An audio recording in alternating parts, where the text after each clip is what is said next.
Day 108. Psalm 17, 35, 54 and 63. Welcome to the Scripture Whispers of today. From these Psalms come revelation of 4 powerful realities. God sees, God fights, God hears, God satisfies. Let's lean in. In Psalm chapter 17, God sees what others misjudge.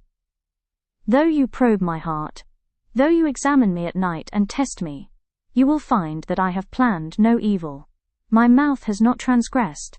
David is not just praying, he's inviting God to examine him. Integrity matters more when you are misunderstood.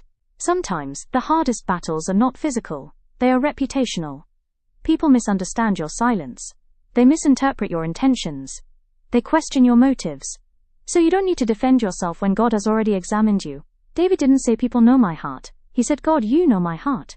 In today's world of social media, quick judgments and gossip, you may not be able to control what people say, but you can control how you live before God. Live for God's approval, not people's understanding. In Psalm chapter 35, we learn focuses on how God fights battles. You cannot see, contend, Lord, with those who contend with me. Fight against those who fight against me. David openly asks God to fight for him. Not every battle is yours to fight. Some are God's assignment. We often exhaust ourselves trying to prove a point, win arguments, defend our name, but David shows a different posture.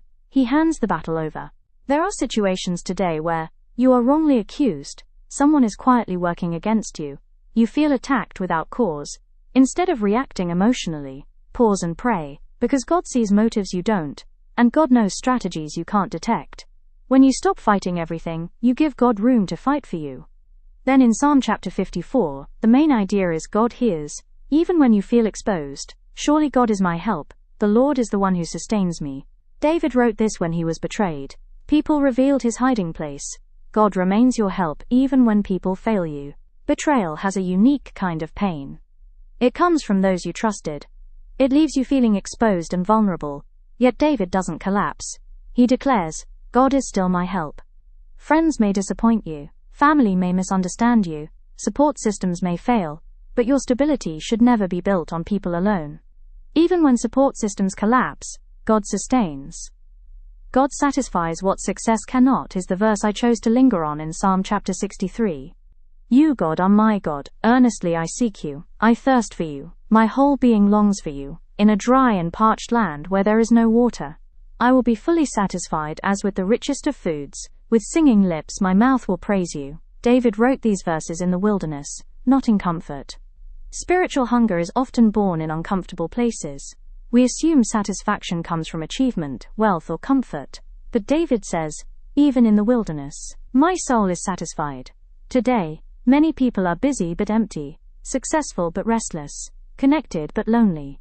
Your soul has a hunger that only God can fill.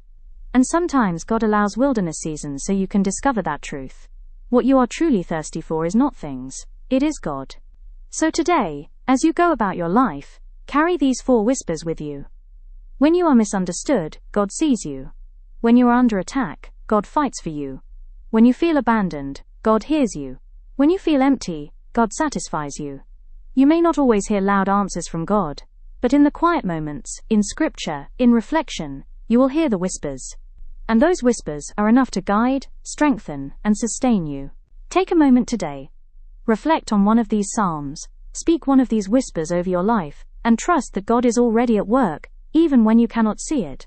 Because sometimes, the most powerful messages from God are not shouted, they are whispered.